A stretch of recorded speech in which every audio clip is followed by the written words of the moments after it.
Welcome to the deep dive. Today, we're tackling a big one, a really big one. Hitting six figures, getting that $100,000 in the bank. It's the goal so many people aim for, right? That magic number. Exactly. But we're looking at it through a slightly different lens today based on our sources. The argument is pretty strong. If you want that $100 K, you actually need to focus first on saving the initial $10,000. Yeah, and it sounds almost counterintuitive, maybe even a bit basic when you're dreaming of $100. Why focus small? Right, but the core idea here is that you can't really scale up, you can't manage the big money until you've built the foundation. The habits, the mental framework. Precisely. Our sources really hit on this psychological trap. We all want the finish line, the big result, like, Right. wanting amazing abs without doing the sit-ups. Happens all the time. People want the outcome, not the process. They'll read about the $100 K strategy. But stick the part about maybe saving, say, $20 a week to start. Exactly. And the point we found over and over is that the imperfect plan, the maybe less glamorous $10 K plan that you actually do, Yeah. it's a way better than this perfect $100 K plan that just sits on a shelf. So this deep dive is really about that first crucial step, recognizing that $10,000 isn't just a random number. No, it's like a behavioral requirement. It changes how you think about money, how you handle it. It's foundational. Okay, let's dig into that. The sources lay out seven pretty essential reasons why nailing that first $10 K is non-negotiable. Where should we start? Maybe with the thing everyone thinks they need, but is actually super unreliable. Willpower. Let's start there. Okay, reason one, building momentum. Willpower, well, it fades. It's finite. Real motivation, that comes from seeing actual results. Not just gritting your teeth. Right. Think about like a diet or getting fit. When you actually see a change, the scale moves, clothes fit better suddenly, that slice of pizza or those wings. They lose their appeal a bit. Yeah. You actively choose not to have them because you like the progress and you're making more. It's the same with money. Seeing that bank balance creep towards $10,000, that fuels you. That makes sense. The success itself becomes the motivator. Which leads nicely into reason two, I think, getting into the habit of saving. Absolutely, because personal finance, at its core, it's just a series of choices, right? Are Yeah. you choosing to spend this dollar or are you choosing to save it? And hitting $10 K forces you to make those saving choices consistently. It forces you to build new habits. Like the source mentioned this great personal story from 2005. The author went from being kind of lazy about money to suddenly getting really fired up about earning more. We have flipped the switch. Just the idea, Yeah. the goal gave them energy. So instead of wasting time and money, they went out and got like multiple jobs. The focus shifted entirely from spending to earning and saving. That habit change is huge. Okay, but I can hear someone thinking, isn't that just a temporary boost, like a New Year's resolution? How does that momentum actually stick and become a real habit? Well, that ties into reason three. You create a totally new baseline for yourself. Psychologically. Normal. Exactly. The sources really contrast the feeling of having zero or even negative savings. Yeah. That's constant stress, right? Maybe having $1,000 helps you breathe a little easier about rent or a flat tire. But $10,000, that's different. That's the inflection point. You stop just worrying about immediate survival. You can actually start thinking ahead, maybe thinking about investments or planning a move or taking a course. You shift from defense to offense. Perfectly put. From survival mode to growth mode. And that growth mode is reason four. Yeah. You genuinely create a better life. Now, so beyond just having money. Well, having options reduces that background hum of anxiety. Yeah. That $10 K cushion means you can plan your next career move maybe more strategically, not just jump at the first thing out of desperation. Okay. You can handle small, unexpected expenses without freaking out. You can go out for dinner without guilt-tripping yourself. Maybe even, book that vacation you've been dreaming about. It buys you mental space. Less stress, more options. I get it. Okay. Reason five feels more tactical. It's about learning the process so you can repeat it, but faster. Yeah, this is key. The first $10 K often feels like the hardest climb. It might take, 6 months, a year, maybe longer for some. It can feel slow, Discouragingly slow sometimes. for sure. But the real win isn't just the cash. It's learning the system, how you cut costs, how you prioritize, how you maybe found ways to make extra money. You internalize that whole process. So you build the muscle, basically. You build the muscle, exactly. Yeah. And once you have that blueprint, that system, getting the next $10 K should be quicker. The sources suggest you might look back in a year and kind of chuckle at how hard that first $10 K felt. Because the process becomes almost automatic. Right, and that automation, that focus links to reason six. You stop wasting time. How does having a $10K goal stop me from scrolling cat videos? Well, maybe not cat videos specifically, but think about it. When you have a really clear, tangible goal like save $10,000 in X months, you suddenly realize you don't have time for unproductive stuff. Like getting sucked into endless debates online, maybe stressing over complex political stuff you can't control, or even just reading 50 articles about investing strategies when you don't even have the capital to invest yet. Okay. The goal provides immediate direction. It filters out the noise. Precisely. It forces you to focus your limited time and energy on what actually moves the needle towards that specific goal. It cuts out the mental clutter. And that focus makes reason 7 almost inevitable. That $10K is the necessary first step on the path to $100. You got it. You have to prove you can manage the smaller amount before the bigger one is realistic. It's about scaling. $10K proves the concept works for you. Then you can aim for $20, maybe $50K. And eventually $100K. Plus, knowing you have that initial cushion, like we said, it helps you sleep better. It reduces that decision paralysis you feel when you have nothing, that six-figure base. It changes how you see everything: risk, opportunity, life choices. Okay, the why is crystal clear. $10K is the gatekeeper. So let's shift to the how. How do you actually do it?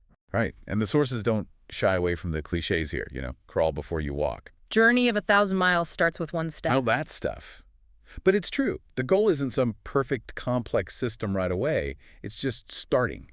Initiation. So step 1. Step 1 has to be setting a really clear goal and writing it down. You need a reason for saving.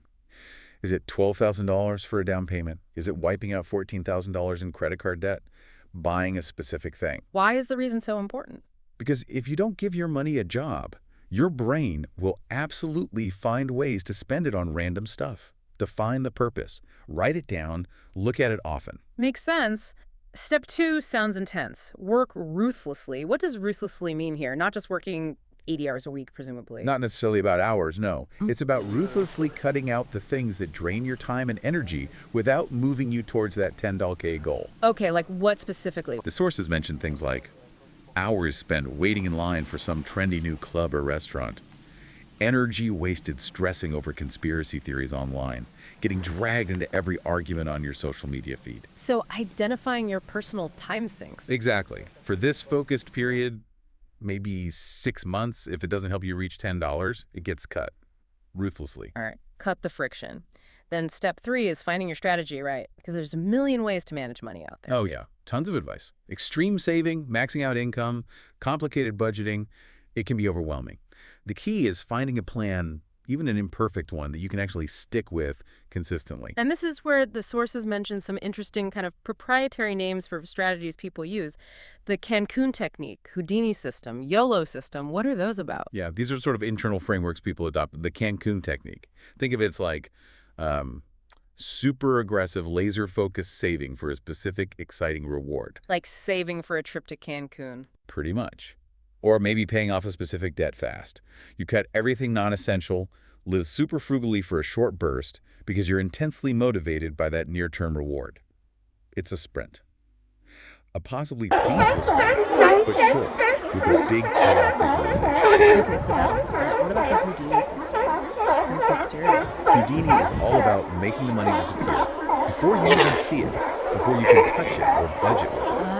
Hiding it from yourself. Exactly. Heavy automation. The second your paycheck lands, a chunk is automatically transferred to savings, or maybe even an account you don't look at often. It's designed for people who know they lack spending discipline. Remove the temptation entirely. Disappearing money. So Cancun is the sprint, Houdini is stuff. What's the YOLO? YOLO. You only live once. But in this context, it's less about reckless spending and more about focusing aggressively on maximizing income. You make so much money you don't have to sweat the small stuff. Basically. You might still buy that fancy coffee, but you're working so many side hustles or overtime hours that the coffee cost is insignificant compared to your earnings. You drive for Uber, you freelance, you sell stuff online. You attack the income side relentlessly. Less focus on cutting pennies, more on earning pounds. Interesting. So 3 different mindsets. Focused sprint, stealth saving, or income attack. That gives people options depending on their personality. Definitely. But whichever broad strategy you lean towards, the sources then offer a very practical 6-point mechanical plan, like the actual nuts and bolts. Okay, let's run through this quickly. Point 1, set a deadline. Crucial. You need that end date to figure out how much you need to save per day or per week. Makes the big goal manageable. $10 in 6 months means X dollars per week. Simple math. Number 2, start moving money from your paycheck immediately. Automate it if possible. Yep, ties into Houdini. Hide it before your brain registers it as spendable. 3, cut something out. Pick one significant recurring expense and just eliminate it for this period. Doesn't have to be everything, just something noticeable. Action over analysis. 4, forget the useless stuff. Stop stressing about things that don't matter right now for this goal. Yeah, and this is where people get bogged down. If you have zero savings, agonizing over the absolute best index fund, Yeah. it's wasted energy. That's useless stuff in this context. Right now, yes, your time is far better spent actually getting the $10K. Build the capital first. Then you can optimize. Before that, it's mostly a distraction. Okay, that makes sense. Which frees up time and energy for point 5, which the sources say is often the most critical. Focus intensely on making more money. Yeah, they really hammer this one. For that first $10 especially, boosting income often has a bigger, faster impact than extreme penny pinching. You can only cut so much, right? But your potential to earn more, Yeah. often much higher. And they gave concrete examples. Well, yeah, very practical stuff. Using social media skills to actually get paid offering services, not just scrolling. Becoming a writer, freelance, technical, whatever fits. Driving for Uber or Lyft, especially during peak times. Renting out a spare room on Airbnb if you have one. And flipping stuff. Yeah, finding things, cheap garage sales, online marketplaces, and selling them for a profit. Simple buy low, sell high. These aren't meant to be lifelong careers necessarily. They're income accelerators for this specific goal. Exactly. Turn free time into focused cash generation for that defined period. Okay. And the last point, number 6, sounds deceptively simple. Just keep going. Don't Yep. stop until you hit the $10K target. Persistence. Simple but hard. So this whole system, these steps, it's not just theory. No, definitely not. The sources shared some powerful, real-world examples, like the person who started super small, just setting aside $20 a week. Tiny amount. But it works. It worked as a catalyst. That small success made them take it seriously. They started looking for part-time work, found a side hustle. The $20 was just the spark. Then you have the more extreme end of the spectrum, the story about Ken. Oh yeah, Ken's story is wild. He had a job with basically unlimited overtime potential. His goal was $10K. He didn't take months. You did it in 1 month. 1 month, working something like 80+ hours of overtime. Just absolutely crushed it. Wow. Okay, but is that sustainable? Is that the recommendation? No, not as a lifestyle. It's presented as an example of maximum potential. Proof of what extreme focus and commitment can do when you apply that 6-point plan, especially the income generation part. He treated the overtime money like it didn't exist straight to savings. Earned $3K in 1 week at one point. That's incredible focus. It really shows the power of a clear goal. Absolutely. Then there's the more maybe relatable example, Zeeshan Hussein. He hit his $10 in about 5 or 6 months. How'd he do it? A mix of strategies. Worked overtime, held down 2 jobs for a while, did some bartending on the side. He blended the approaches. And what was his big takeaway? That achieving the goal fundamentally shifted his whole mindset. He wasn't just working for a paycheck anymore. He started thinking about investing, about being more financially responsible long term. That first $10K wasn't just money. It changed him. Yeah. It changes who you are, how you operate. Okay, so let's try and wrap this all up. The core message seems really straightforward, actually. It is. If you want the big goal, the 6 figures, you have to nail the smaller foundational goal of $10,000 first. It's not about fancy tools or secret tricks. It's about building the habits, getting that momentum going. Establishing that new baseline where you're not constantly stressed about money, so you can actually start planning for the future. And that initial push, that focused effort to get the first $10K, that really sets the pace for how quickly you'll eventually reach $100. Absolutely. Whether you use the Cancun Sprint, the Houdini Stealth, or the YOLO income attack, pick one, adapt it, and just start. So maybe the final thought for you listening is, what does your imperfect plan look like? The one you can actually begin, like today. Yeah. And thinking about that need for ruthlessness. What's the one big time-wasting distraction you need to cut, starting now, to free up the energy for that $10,000 journey? Because that first move, it really does dictate everything that follows. Make that move.